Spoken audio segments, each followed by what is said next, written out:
How are you? Welcome to the 24th edition of Nakshebaazi.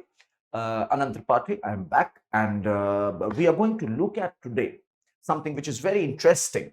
This is a theme which is very important for us in the context of modern Indian history, of course, in the context of modern world history as well. And that is why I would advise you to watch out with whatever we are discussing today. Because I see no reason why UPSC cannot pick something around this and give you a mains question, right? So let's try and understand how was the British and the French rivalry in 18th century and how did it impact not only the bilateral relations of these two, but it ended up impacting USA, Canada, and the subcontinent as well. It is right here in this context that you need to understand the three Carnatic Wars, isn't it? One caution that I would also, one limitation of this video is that I have not given a lot of time to the intrigues of local princes and nawabs. Rather, I am trying to give you a more global view of the way things are happening. Right? So with this in mind, let's proceed ahead.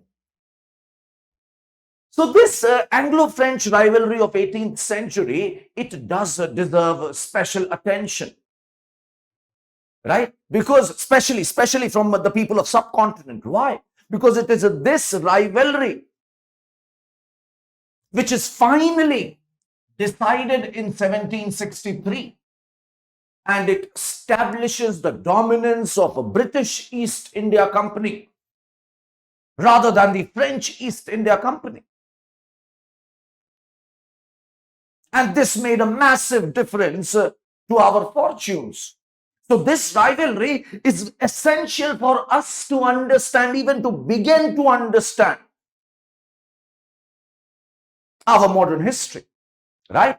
So the actual onset of the struggle arose from Anglo-French commercial rivalry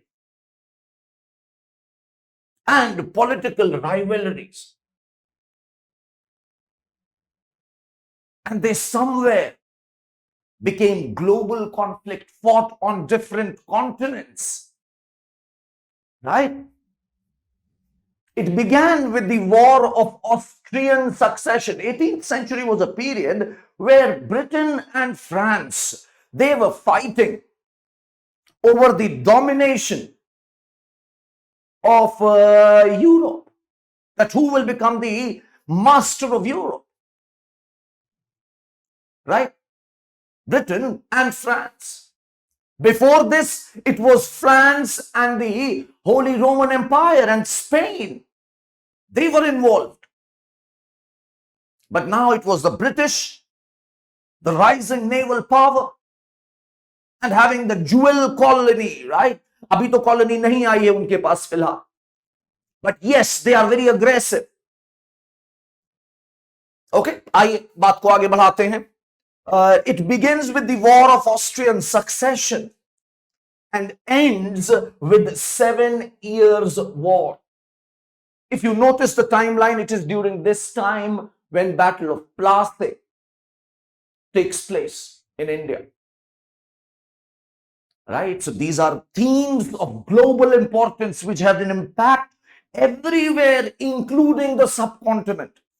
This is the point that you need to highlight in your answers. A simple timeline of how things have progressed. We will come back to this timeline. Abhi to bas ek jhalak hai, right? You will not be able to make much sense of it right now. 1735, 40, 45, 50, 55, 60, 65, 70. Right? 40 to 48 is the War of Austrian Succession. At the later phase of the War of Austrian Succession, the Carnatic War began as well. The Carnatic War began as well, the first Carnatic War.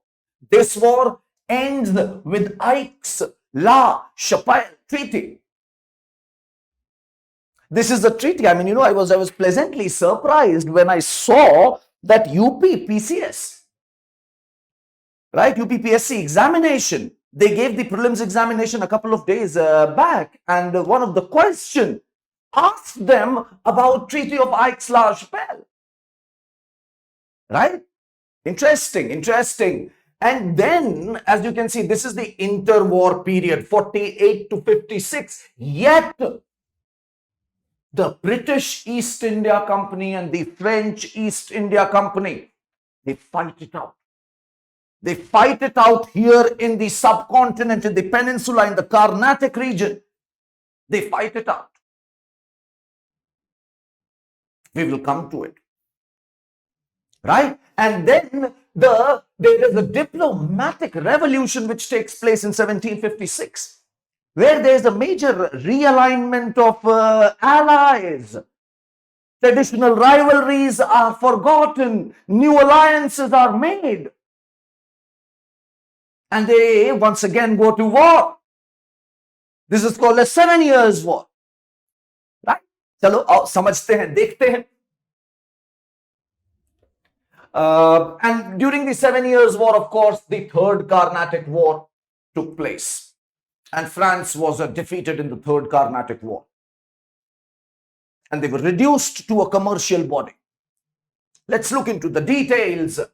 So, till 1720, 1720 के दशक तक, France एक बड़ा ही गैर मामूली नहीं, मामूली किस्म का trading company tha, European trading company in the subcontinent. France did not have a lot of presence here in India till 1720. And as a result, Britishers did not mind the French there. But after 1720, for next 2 decades, French interests in India grew exponentially 10 times. And all of a sudden, they were almost half of a British East India Company. And the Britishers were suddenly feeling the heat. They were suddenly feeling the heat. उन्हें अब समझ नहीं आ रहा था कि यहाँ पे क्या करना है. And then in 1740, the British East India Company and the French East India Company, they got the messages that the war has broken in Europe. All right? These are your settlements till 1739, right? Till 1739, this is how European settlements in India stood. Right? If you look at it, some very interesting observations that you can make immediately. 1498 is Calicut, right? And then from Calicut, Portuguese. This is the symbol of Portuguese, right? You notice that they are present in Goa, Bombay, but they transfer it in 1638, right? Madras is established in 1639. Calcutta, very late, 1690. In 1675, French had established Chandranagar, or Chandar-Nagore as it is correctly pronounced. Chandar-Nagore, this was a French settlement. This was a French settlement. It's a very, very wonderful map. I would advise you to pause the video and have a look at these maps. UPSC has a knack of asking you such questions, right? So probably it will help. It will help.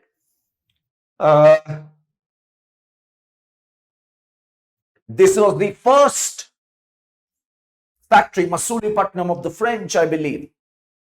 No, this is the Dutch settlement. Yeah, Masulipatam. The first Dutch settlement was Pulicat, 1600. right? And the first European settlement was, of course, here in Calicut. Okay. Moving on. Why did War of Austrian Succession takes place? Why did it take place? Sorry, takes nahi bolte, right? Why did it take place? The issue, if you look at it, was very interesting. This female, Maria Theresa, she had ascended the throne of the Habsburg monarchy. Who are the Habsburgs? Habsburg are the Austro-Hungarians, you can call them. Or you can call them and understand their relevance here as the Holy Roman Empire. So on the throne of a holy, so-called Holy Roman Empire, a female was about to sit. And that created havoc within the entire Germanic state. So Maria Theresa, right, as you can see, she eventually does become the queen and rules for solid 40 years. In fact, she's one of the enlightened despots of 18th century, of the era of enlightenment, right? She's considered quite interesting and unique. So bhai,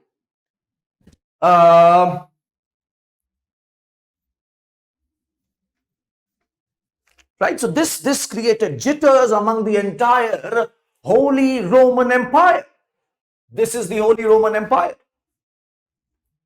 Do you notice this boundary? This is the Holy Roman Empire.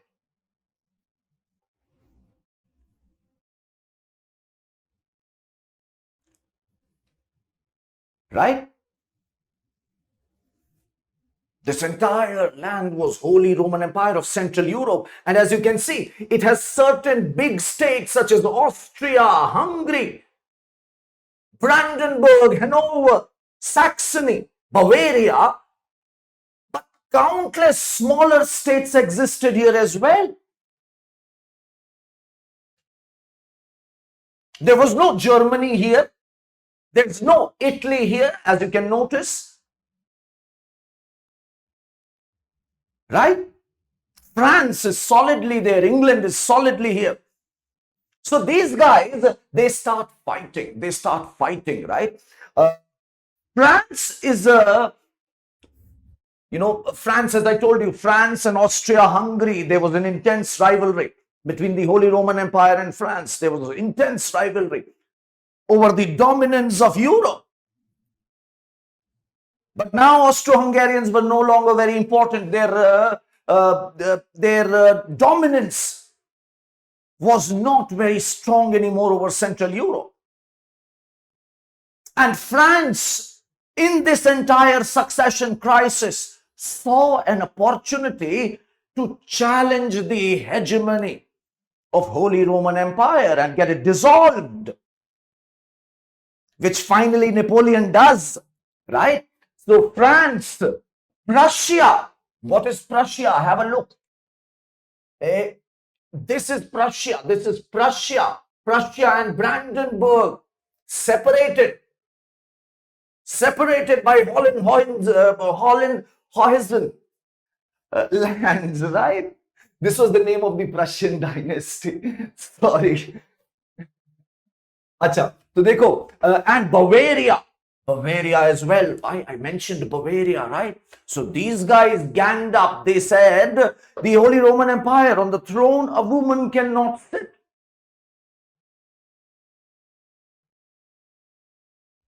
Who opposed them in the War of Austrian Succession 1740 to 48? These fellows. Britain. Do you see? Britain and France are on the opposite side. Basically, they were fighting over commercial rivalry. ये तो pretext थे, right? Britain, Dutch Republic. This is the Dutch Republic.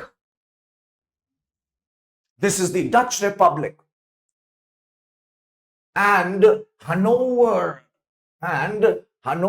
these are known as pragmatic allies. These are being called here as pragmatic allies.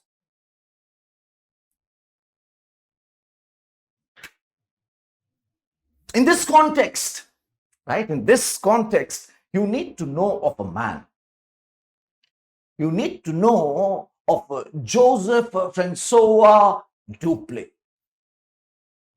He was appointed as governor of Chandernagore in early 1730. Yeah, in 1730, he became the in charge of Chandernagore. And under him, Chandernagore, the town, grew in importance. It started growing in importance. It is on river Hooghly.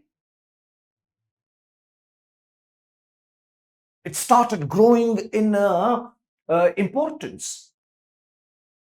In 1742, impressed by his entire work, he was appointed as in charge of all French possessions in India. उधर war चालू हो चुका है. War of Austrian Succession चालू हो चुका है. Like it was the tradition in those times, all these governors and everyone, people who came into the services of these, East India companies, they also engaged in private trade. कि अपना खुद का सामान, they will buy and sell at a profit, using the supply chain, using the same transportation and everything of the East India Company. Right? So Dupleix also did the same kind of thing, and he made a lot of fortune. When war broke out, he wanted to ensure that things do not fall out of place here in the subcontinent. He approached the governor of Madras of East India Company. Madras was the biggest settlement at that point of time. Right? Approached him and asked to ensure that there's a neutrality. We do not fight. We have a lot of commercial interest at stake. मेरा सामान आ रहा है, तुम्हारा जा रहा है. Why necessarily bother about what is happening in European politics? He is of that nature. Very interesting person, this Dupleix. Right? Somewhere he came up with the entire ideology. He is the first monkey to notice that the cats around him are fighting. He was the first guy who saw that all these small little courts, principalities, nawabs, rajas, they are riddled with factional politics. The first keen observer to notice it, and who decided to ensure to participate in these politics, in this factional politics, to ensure that the French interests are helped. So इस intention से he started, making alliances with these local princes, the nobilities. Even he started, adopting a lifestyle to suit the Oriental splendor. दिखाने के लिए ना पालकी वालकी लेके चलने लगे. He would have das and dasi. He would mimic the lifestyle of nawabs and rajas, live luxuriously. Dupleix for you, ladies and gentlemen, massive, मजेदार इंसान. फिर देखो, इन्होंने यही नहीं किया. अगर यहीं तक ये करते तो शायद ये इतिहास के पन्नों में एक और बेवकूफ बन के दब जाते. But he did something which is really wonderful. In these times, in Europe, some major changes are happening. मतलब रफली अगर मैं तुम्हें एक हल्का सा फैक्ट यहां पे मारूंगा, सोचना सबसे बड़ी बात. In 1690, when Aurangzeb is here, over some tussle, the Britishers decided to invade India. The Mughals kicked their asses, captured all their settlements, And they had to go once again, meet and apologize. But after that, somewhere in early 18th century, 1710, 1720, we are being told that the entire, warring technology is somewhere changing rapidly in Europe. Prussia is somewhere probably the leader. And French and everyone, gradually they start copying it. And this is a new technique based on a new kind of rifles, muskets, right? And what they are trying to do is they would have, they would have like soldiers, like 3 rows of soldiers. The front row will sit and fire while the other 2 rows are standing. The front row, after firing, will run quickly back and start loading their rifle, while now the second one will move ahead and fire. So you can now maintain a continuous volley of shots. So the infantry suddenly became a massive, massively important tool in warcraft, right? So what this guy does is he starts recruiting and training local Tamil, Malayali and Telugu warriors in this new style of European warcraft. And he calls them Sepoy. He calls them Sepoy, Sipahi, right? And ये train करना इनको शुरू करते हैं. In fact, you will be pleasantly surprised to know this. Hyder Ali, this is how a Sepoy looked like. Hyder Ali was a part of Dupleix's army. He trained under Dupleix and Debussy, right? So this is a young Hyder Ali, a very handsome looking young Hyder Ali. This is another very interesting fellow for you people. This is Anandarangapillai. Anandarangapillai. He was the Dubhash, or the translator of Dupleix. Knew at least 8 languages, right, including French, of course. And he maintained regular diaries. His diaries have been translated and they are considered as the most valuable source of the history of complex dynamics of Carnatic Wars. His diaries are considered exceptional. Anandarangapillai. Now let's come to this entire time chart. So देखो ना, Europe में क्या हो रहा है? This is the timeline which is telling you. India में क्या हो रहा है? This is the timeline which is telling you. In this war, Britain, Austria-Hungary, the pragmatic allies, they all won. France, Prussia, Hanover, they lost.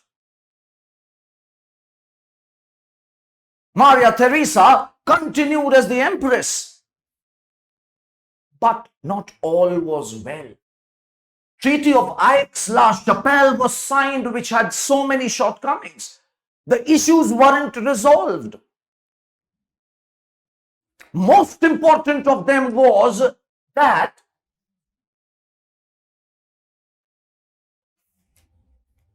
Britain, during the talks at the table, Prussia had become very powerful. Right? So, somewhere Britain conceded that this region, Silesia region, should go to Brandenburg, Prussia. from Holy Roman Empire. तो जो Maria Theresa थी ना, वो जीत तो गई थी, but नहीं, she was pissed off. She was pissed off. And during this time, there will be a diplomatic revolution. Austro-Hungarians would be sick and tired of Britain. They would ally with France. They would end the traditional rivalry. There would be a marriage. There would be a marriage. That marriage will have implications for us in French Revolution. Right? Very interesting, canvas world history. Interesting, beautiful, Dharavna. A lot of things, mixed feeling. So, इधर जब यहाँ पे War of Austrian Succession, when that was going on here, initially Dupleix tried to avoid the war. But then Britain made the first move and they captured a lot of French ships, including that of Dupleix. And then Dupleix used his, trained units of sepoys to rain hell on British army, and Britishers were defeated. Madras was captured, right? And that was crazy. Must have been crazy, right? And Britishers won. The French won here, but the French lost there. So Treaty of Aix-la-Chapelle did not do much to the French fortune here in the Carnatic Wars. They were not able to get any solid deal, but here they won. Then during, between this period, 48 to 56, there is the Second Carnatic War. This is over the issue of Carnatic, over Nawab of Arcot. Right? I would not be taking up the details of those war, because that in itself is another lecture. Usko class mein baith ke padhne ka shayad zyada aanand hai, rather than here. Right? So keeping our slightly global telescope on, then the diplomatic revolution takes place, as I was telling you. By the way, the Second Carnatic War ends in 54. Both the East India Company, Britain and French, they're angry. They're angry with their respective governors. French recall Dupleix. And that is somewhere the end of French ambition here in India, because he was replaced by people who did not have that kind of acumen nor the capabilities, right? And finally, the 7 years of war began in 1756, and the Carnatic War also begins here in 1756. Treaty of Paris ends this war, 7 years war. 7 years war is considered as the first global conflict in history. It was a struggle for world supremacy. This war had huge implication in the world history, in the history of North America. It is here where French were decisively defeated and they were made to quit North America, implying that the 13 colonies could now vie for their own independence, which will lead us to American War of Independence, right? And as a result of this war,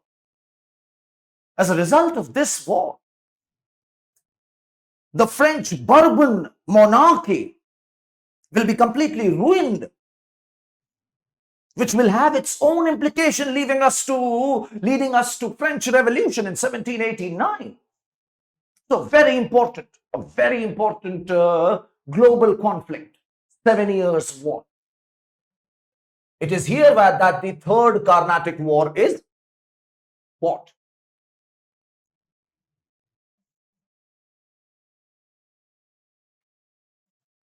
ये देखो, this is the British flag, right? The dynasty ruling them were the Hanovers, a German house. They were related.